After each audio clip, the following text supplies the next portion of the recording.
Fresh from a winning election campaign last June, Education Minister Liz Sandals has a potentially bumpy road ahead of her. Lower math scores, upcoming contract talks with the teachers, and a massive $12.5 billion deficit still to tackle, which will affect the negotiations with those teachers. Here now to tell us how she plans to handle all of that, we welcome Liz Sandals back to TVO. Nice to have you back here. It's great to be back, albeit Steve. In our different circumstances here. Well, you got the majority government, but you got a huge deficit. You've got all of those things I just listed. Are you happy to have the job back? Absolutely. No, really? No, I'm serious. I love my job. And I think we've got great opportunity. I mean, we just finished rolling in full-day kindergarten today. We've got all these little 4- and 5-year-olds who are getting a great start. The early research says they're going gangbusters. We've got a new vision. I brought my prop. A new vision, achieving excellence. So a new vision for Ontario education. And I'm actually quite optimistic about our ability to negotiate. I don't have to remind you that it was just 2 weeks ago that you and the Premier went to the Elementary Teachers Convention. She gave a speech. The laugh lines did not get laughed at. The teachers went up to the microphone one by one and were very unhappy still, even though she wasn't the Premier when Bill 115 was implemented, taking away a lot of the collectively negotiated rights that they had earned over the years. How bad are your relationships with the teachers right now? Actually, the relationships with the teachers have improved dramatically. I've been talking to the Ontario Teachers Federation just, well, the week after that, I guess. And when you talk directly to the presidents of the unions, I'm getting very positive feedback. I think we've got new bargaining legislation, and the feedback I'm getting from the teacher union presidents, from the school board association presidents, and certainly we're very determined that we're going to have a good round of collective bargaining. It'll be challenging. Everybody knows we've got a $12.5 billion deficit. So no new money, but right? everybody wants to make this legislation work. This is Bill 122? This is Bill 122. How does that change anybody's life? It changes our lives in that, for the first time in the history of Ontario, everybody has a well-defined role at the table. The school board associations finally have a legal role. The government has a legal role. That makes it easier for the unions, and they're, what's going to be provincially done and locally done is all well defined. We all know what the rules are, what the legislation. And I actually think in talking to the various partners we'll be working with, there's a lot of anticipation about making this work and showing people that it can work, because all those partners had a lot of input into the legislation. And I genuinely think that people want to make it work. People are saying that they're optimistic that we can make it work. People want it won't be easy. They want their sick days back. They want some of those rights that you took away from them before unilaterally. They want that stuff back. You're now on the hot seat, right? The province is now on the hot seat as the chief bargainer with all of these different school boards across the province. The days of 3 and 3 and 3 and 3, as Kathleen Wynne once gave in salary increases, are gone. You think they're going to accept 0, 0, 0, and 0?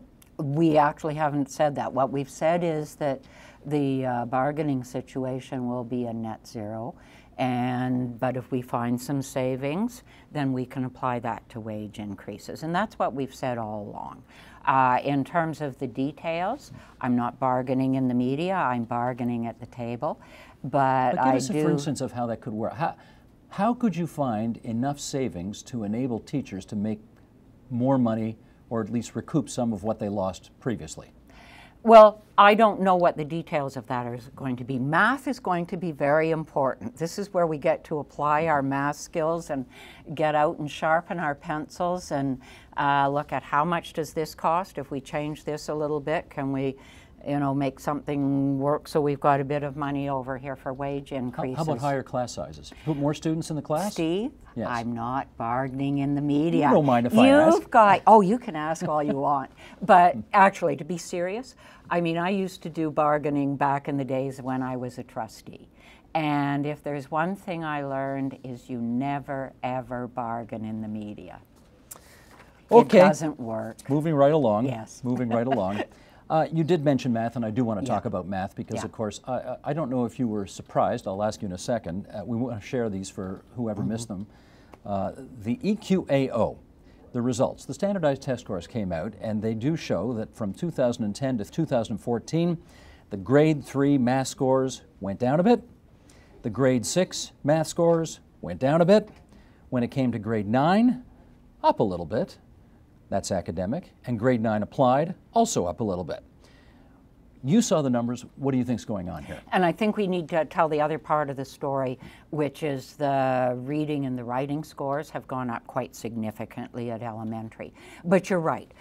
Particularly the grade 6 math scores are a concern, and we need to do something about it. So what we have done is we've looked at scores in other, when we do the PISA, the international testing, we do enough sampling that we get results for every province. So we can look at what are other provinces doing. And when you look at math, then you see that Quebec is the math star in Canada. So then the question is, if Alberta and Ontario and BC are sort of sitting in one place and Quebec's sitting in a higher place, what does Quebec do differently?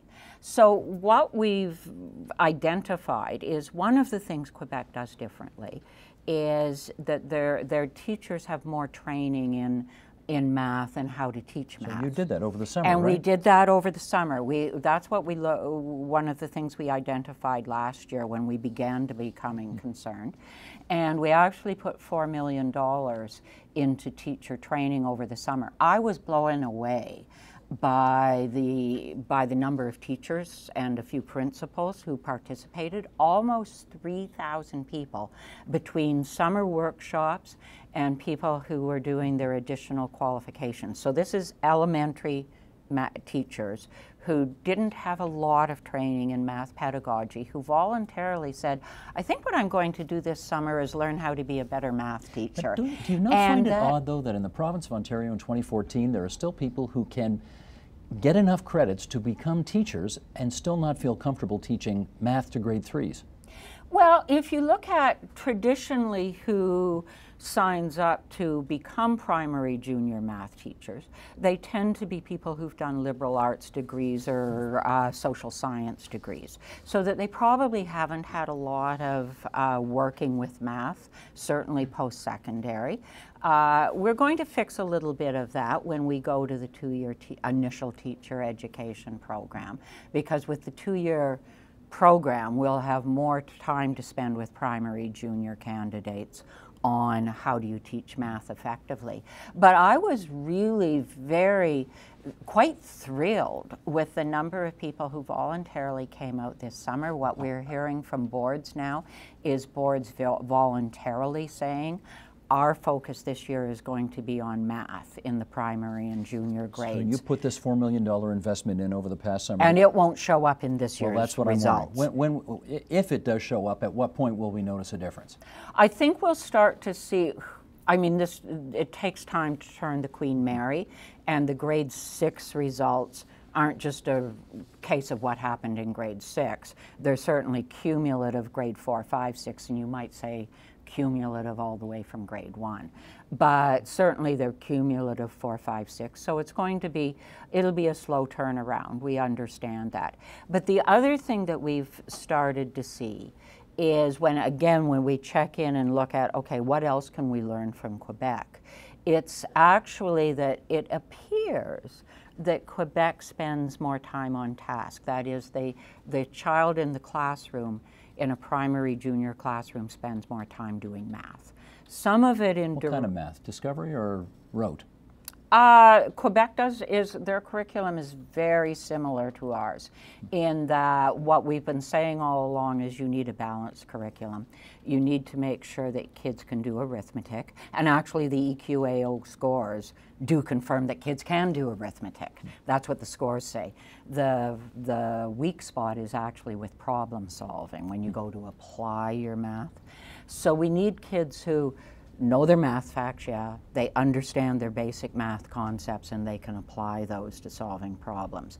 But what we find in Quebec is that they seem to be spending about 80 minutes a day, not necessarily just on direct instruction in math, but some of that might be, okay, we're doing science, let's use some of our math to solve a problem in science, because that's where the kids are weak. We want them to be able to use math to solve everyday problems. Okay. In Ontario, we don't have rules at elementary. There's some guidelines which boards may or may not have adopted, but we're not prescriptive about how much time you have to spend on math. Okay. So we're looking at that.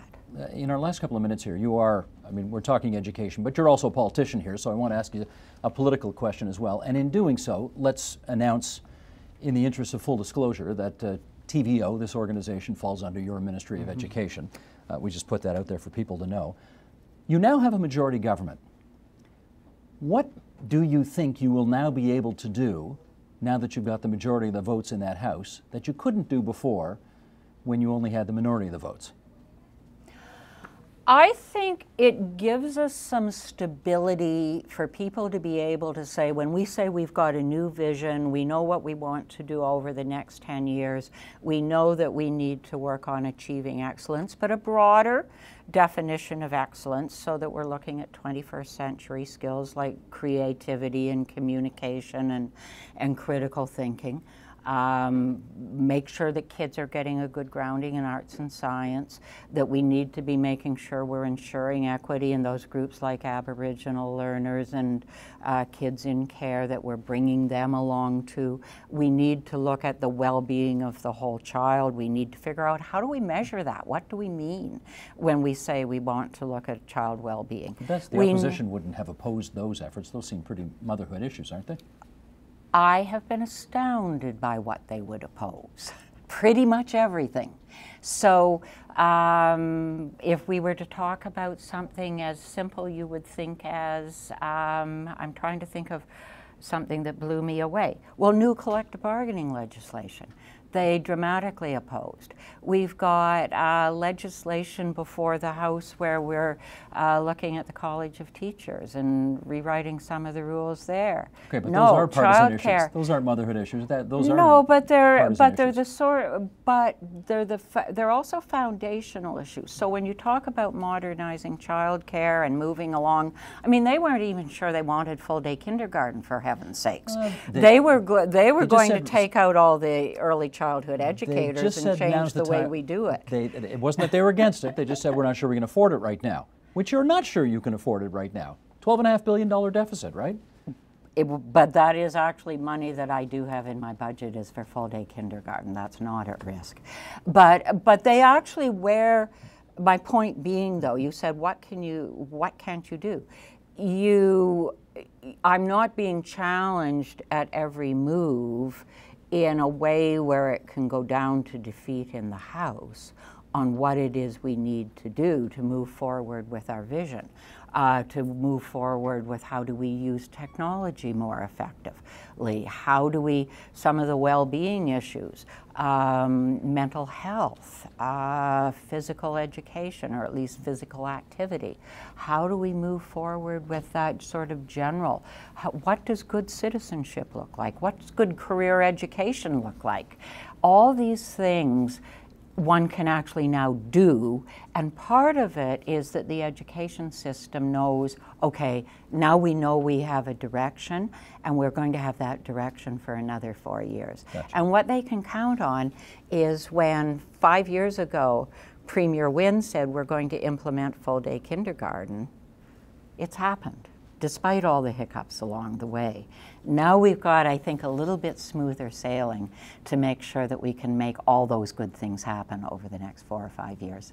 Understood. Liz Sandals, it's good of you to join us up here on the 4th floor.